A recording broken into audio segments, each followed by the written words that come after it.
Todos os domingos eu venho para a EBD. Venha conhecer, espero por você.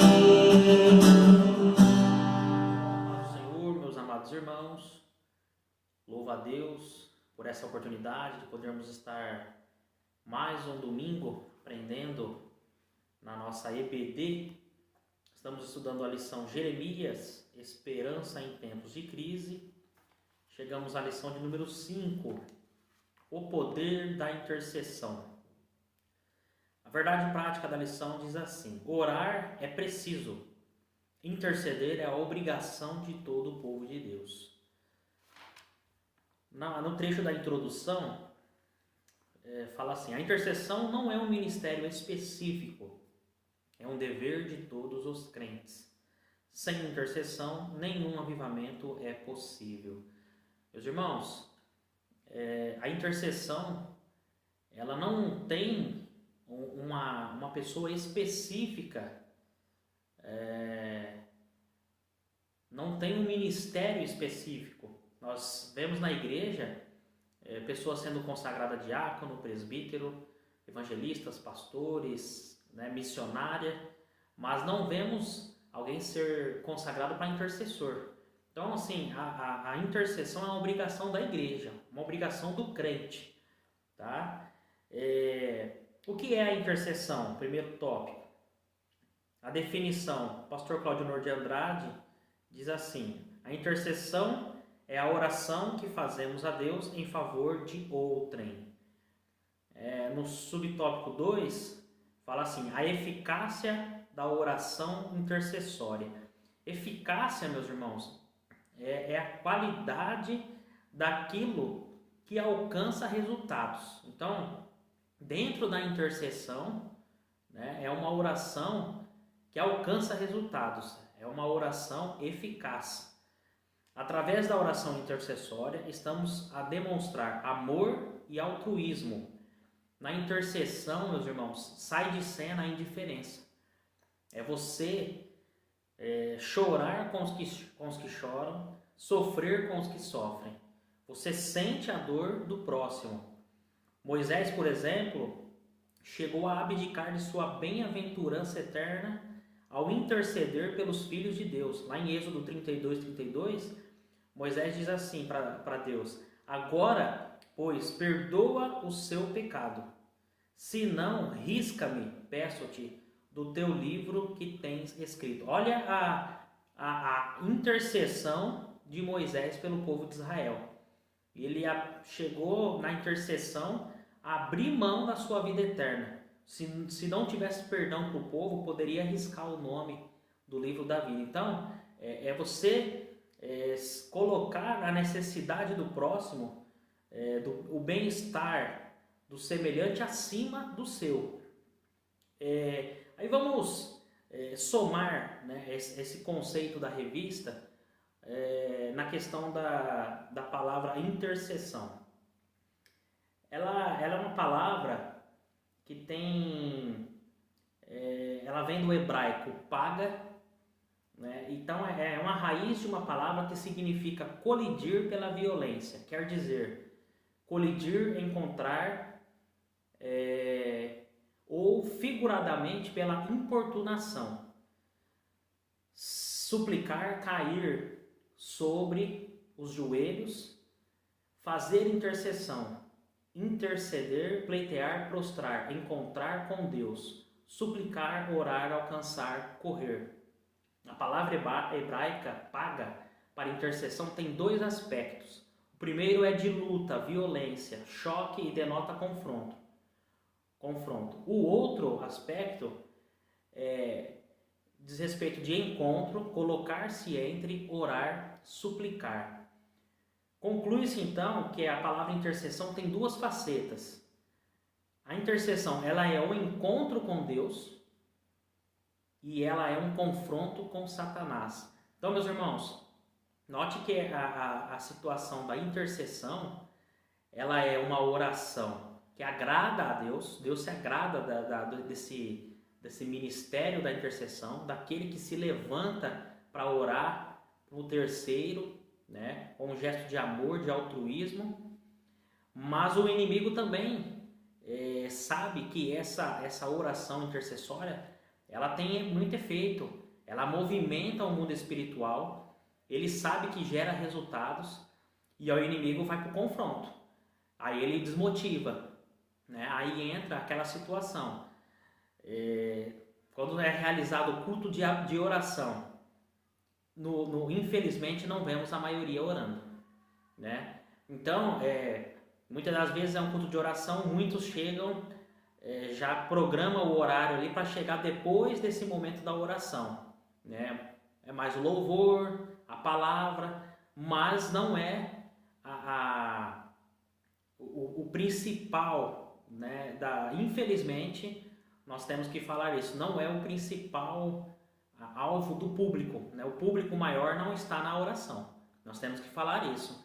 E isso daí tem muito a ver com essa segunda parte da palavra que vem do hebraico. Ela é um confronto. O inimigo, ele vai para o choque, ele tenta o quê? Desmotivar o crente a orar, a interceder. Então, meus irmãos, que nós possamos entrar na brecha da intercessão, possamos vencer esse confronto com o inimigo, esse confronto com nossa carne e irmos para a oração. Entrando no tópico 2, meus irmãos, Jeremias intercede por Judá. Aí que é necessário nós fazermos um resumo, né, de qual era a situação que o povo de Judá estava enfrentando. A leitura bíblica em classe, ela traz o capítulo de número 14 de Jeremias. E o verso 1 diz assim: a palavra do Senhor que veio a Jeremias a respeito da grande seca. Meus irmãos, Deus permitiu uma grande seca vir assolar o povo de Judá. No verso 3 do mesmo capítulo 14, diz que os ilustres mandavam os pequenos buscar água, né, nas cavas ou nas cisternas e não achavam água. Voltavam com seus cântaros vazios. Os animais não tinham água, né? A vegetação estava seca. E claro que isso denota um sentido espiritual. Porque se nós voltarmos lá no capítulo 2 de Jeremias, versículo 13, nós vamos ver que Deus, falando a Jeremias, ele diz assim: porque o meu povo fez duas maldades. A mim me deixaram o manancial de águas vivas e cavaram cisternas rotas que não retêm as águas. Então, meus irmãos, note que o povo se desviou da fonte de água viva, né? E aí, no sentido literal, o Deus que manda a chuva permite uma seca, é um juízo perante o povo que estava cometendo idolatria, pecado, e as suas cisternas rotas, cisternas quebradas, rachadas, né? As cavas eram rachadas, não retinham a água da chuva, ou seja, não teve reserva no momento da dificuldade. No lado espiritual, quando nós falamos cisternas rotas, nós estamos falando de falsos profetas, né? Então o povo, ele não se aproximava da verdadeira fonte, né? Não se alimentava espiritualmente de Deus, da verdadeira fonte, e ele estava ouvindo os falsos profetas, as cisternas rotas, as cisternas quebradas, né? Em Jeremias 14, o próprio Deus, respondendo uma indagação de Jeremias, diz assim: disse-me o Senhor, os profetas profetizam mentiras em meu nome. Não os enviei, nem lhes dei ordem, nem lhes falei. Visão falsa, adivinhação, vaidade e engano do seu coração é o que eles vos profetizam. Então, meus irmãos, notem que o povo de Judá, distante de Deus, eles estavam ouvindo o que eles buscavam. Eles buscavam uma falsa esperança. Jeremias 14:8, Jeremias reconhece que a esperança de Israel é o Redentor, né? É Deus. Então, analisando essa situação, mesmo diante dessa condição de seca, aí entra o subtópico 1 do capítulo do tópico 2, a intercessão de Jeremias. Mesmo sabendo que os filhos de Judá achavam-se afastados de Deus e mergulhados numa apostasia crônica, Jeremias intercede por eles. Aí o comentarista da lição deixa algumas perguntas para nós. Você tem intercedido pelos maus ou só pelos bons? Você tem intercedido pelos seus desafetos? Você tem intercedido por todos? Nota que Jeremias, ele não analisa se o povo merecia a intercessão ou não. Se fosse analisar, o povo não merecia, o povo estava plantando essa situação. E aí a lei da semeadura, né? Mas Jeremias, aí ele coloca o amor em ação, o altruísmo, né? Tira, né? Deixa de lado a indiferença e ele vai interceder pelo povo. Jesus incessantemente intercede por nós. Então o comentarista faz esse paralelo. Se Jeremias intercedeu por um povo tão pecador, idólatra, que não merecia o favor de Deus, né? E nós estamos escolhendo a quem estamos intercedendo só pelos bons? Ou também estamos intercedendo pelos nossos desafetos? E aí Jesus intercede por todos. Nós temos dois intercessores a quem buscar. Jesus intercede por nós no céu. E o Espírito Santo intercede no íntimo do crente e na terra. Então, Romanos 8,34, Jesus intercede por nós no céu. Quem os condenará? Pois é Cristo quem morreu, ou antes, quem ressuscitou dentre os mortos, o qual está à direita de Deus e também intercede por nós. Né? Então, Jesus intercede por nós lá do céu. E o Espírito Santo intercede por nós aqui, da terra. Romanos 8, versos 26 e 27. E da mesma maneira também o Espírito ajuda as nossas fraquezas, porque não sabemos o que havemos de pedir como convém, mas o mesmo Espírito intercede por nós, com gemidos inexprimíveis. E aquele que examina os corações sabe qual é a intenção do Espírito, e é ele que, segundo Deus, intercede pelos santos. Então, meus irmãos, da mesma forma que Jesus, o Espírito Santo, intercede por nós, né? Então, da mesma maneira que Jeremias intercedeu por um povo pecador que não merecia o favor de Deus, que nós possamos ter esse hábito, né? Ele é um desafeto, né? Me ofendeu, ore por ele, interceda por ele. Aí o subtópico 2 vai falar que Deus fez o quê? Rejeitou a intercessão de Jeremias. Jeremias 14, o 11 e o 12 fala assim, olha Deus respondendo a Jeremias: não rogues por este povo para bem. Quando jejuarem, não ouvirei o seu clamor, e quando oferecerem holocaustos e ofertas de manjares, não me agradarei deles. Antes eu os consumirei pela espada, e pela fome, e pela peste. Deus estava falando, meus irmãos, aqui, que o pecado do povo, ele estava impedindo, o pecado do povo impedia Deus de ouvir o clamor. As orações do povo, os holocaustos, o sacrifício, chegava como imundícia perante Deus. Deus não se agradava. Por quê? Porque havia pecado na situação, né? Jeremias desistiu? No subtópico 3 nós vemos o quê? A persistência da intercessão de Jeremias. Diante da recusa divina, o que faz Jeremias? Ele abandona os compatriotas? Sente-se tranquilo por haver cumprido suas obrigações como atalaia de Deus? Bom, eu fiz minha parte, já intercedi, Deus não quis ouvir, amém, já está tudo certo? Ele desistiu? Se nós formos continuar o capítulo 14, o capítulo 15, nós vamos ver que Jeremias continua intercedendo pelo povo. Continua rendendo a soberania de Deus, reconhecendo a soberania de Deus, que o socorro vem de Deus. Ele continua rogando por perdão pelos pecados dele, por pecados do povo, e ele continua intercedendo.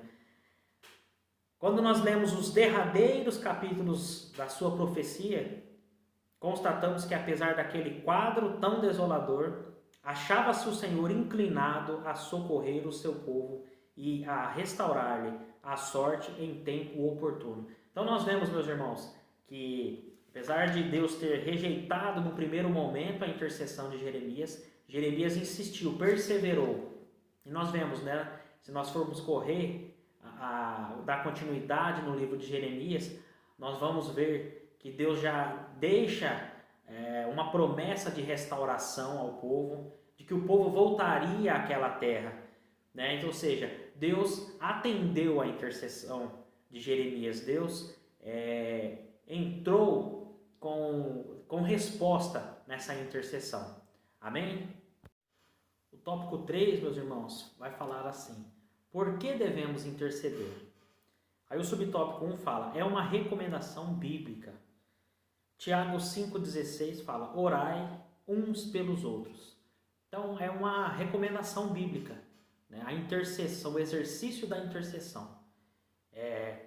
Um santo orando por outro santo, né? Um cristão cooperando com outro cristão. É uma demonstração do amor cristão.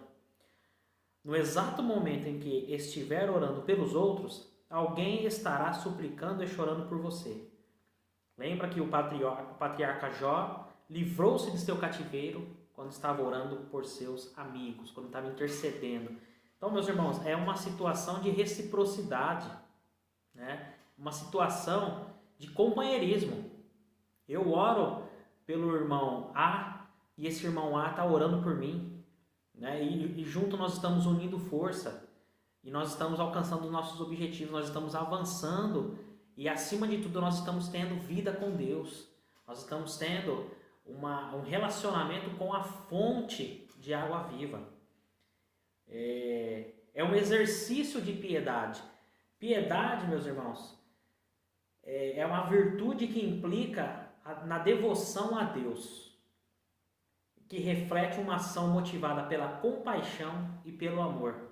Então, alguém piedoso, ele ama as coisas de Deus, ele ama participar das coisas de Deus, de cuidar das coisas de Deus. E quando fala aqui um exercício, uma situação da sua vida, né, da minha vida de oração. Nota que nós vamos fazer um exercício, né, uma caminhada. Um dia nós começamos devagar, caminhando pouco tempo, um pouco mais calmo, mas com o passar dos dias nós vamos acelerando o ritmo, nós talvez ousamos até dar uma corrida. Isso é um exercício. Um dia após o outro você vai melhorando, você vai aumentando a sua capacidade. E o exercício da oração também, assim, além de você aumentar o tempo, claro que aqui nós não estamos colocando a quantidade acima da qualidade. Tem que ter oração de qualidade. Não adianta ter uma situação de 1 hora de oração, mas sem qualidade, sem sinceridade, né? Então, assim, nessa situação estamos falando além da quantidade, mas é uma oração com qualidade, né? É uma oração que te aproxima de Deus. E, meus irmãos, como que é bom? Como é bom você ver um irmão, né? Um companheiro de batalha, testificando de uma bênção alcançada e você saber que você cooperou para aquela bênção, que você orou por aquela bênção, ajudou o irmão em oração. Isso é gratificante, né? E também, como é bom você saber que não está sozinho no seu momento de adversidade, no seu momento de angústia, de aflição. Como é bom você receber uma palavra de alguém, eu estou orando com você, eu estou orando por você. Isso te fortalece, isso fortalece a igreja, meus irmãos. Então, perseveremos, né, na intercessão, tá certo? E para nós encerrarmos essa lição, eu gostaria de citar alguns tópicos do livro do reverendo Hernandes Dias Lopes. O livro chama Homens de Oração. Eu vou somente passar por alguns tópicos, citar, para não vou fazer comentário aqui, para não ficar muito extenso a nossa aula, mas ela é autoexplicativa, os tópicos aqui, as partes que eu destaquei, e é muito interessante, e diz muito respeito do cenário que Jeremias estava enfrentando naquele momento com o povo de Judá. Olha o que diz o livro: a oração move o céu, aciona o braço onipotente de Deus, desencadeia grandes intervenções do Senhor na história. Quando o homem trabalha, mas quando o homem ora, intercede, Deus trabalha. Um intercessor é alguém que reconhece a soberania de Deus sobre si. Um intercessor aproxima-se de Deus, sabendo que não há impossíveis para o Senhor. Jeremias, a todo momento, reconhecendo a soberania de Deus, sabia que a esperança de Israel era em Deus. Um intercessor é alguém que se firma na fidelidade de Deus. O intercessor fundamenta-se não nos seus méritos, mas na fidelidade de Deus. Meus irmãos, ainda que nós sejamos infiéis, o nosso Deus permanece fiel. Então o intercessor ele se fundamenta nesta fidelidade de Deus, que não muda. O intercessor é alguém que importuna Deus com suas súplicas. A definição lá do conceito do hebraico, importuna Deus com suas súplicas. O intercessor é alguém que não descansa nem dá descanso a Deus. Muitas vezes começamos a interceder por uma causa e logo a abandonamos. Então a intercessão é um exercício de perseverança, né? Não podemos abandonar aquela causa, aquela situação. O intercessor é alguém que reconhece e confessa os seus pecados e os pecados do povo. Jeremias a todo instante confessando o pecado do povo, o seu pecado e o pecado do povo. Nada conspira mais contra a oração que o pecado. Um homem rendido ao pecado jamais será um intercessor. O intercessor não é um acusador. Jamais aponta o dedo para os outros. Nota que Jeremias, ele em nenhum momento ele estava querendo trazer a Deus uma situação de que ele era o justo, então por sua justiça Deus deveria ouvir a sua oração. Não, Jeremias coloca-se na mesma condição do povo, né, de pecador, ainda que não estava na mesma situação, mas coloca-se na situação de pecador, reconhece o pecado e não acusa o povo. Ele não está em nenhum momento acusando o povo, né? Ele orienta o povo, ele repreende o povo conforme a orientação de Deus, o que Deus manda ele estar falando, como um profeta fiel de Deus. O intercessor é alguém que se estriba nas promessas da palavra de Deus. A palavra de Deus e a oração e a intercessão, elas andam de mãos dadas. O intercessor precisa conhecer a palavra. É o combustível da palavra que alimenta o ministério da intercessão. Quem ora com base na palavra, ora segundo a vontade de Deus. Aqui é uma situação, né, meus irmãos, coerente. Se eu não conheço a palavra de Deus, se eu não conheço a vontade de Deus, eu não vou ter direção para interceder, né? Então, a intercessão, ela tem que acompanhar a vontade de Deus, a palavra de Deus. Eu não posso estar orando por uma situação que a Bíblia é contrária, né? Então, meus irmãos, esse foi alguns trechos que eu achei interessante para nós fecharmos a nossa lição. E creia, conforme o título da lição diz, o poder da intercessão, a sua oração, a sua intercessão, ela tem poder.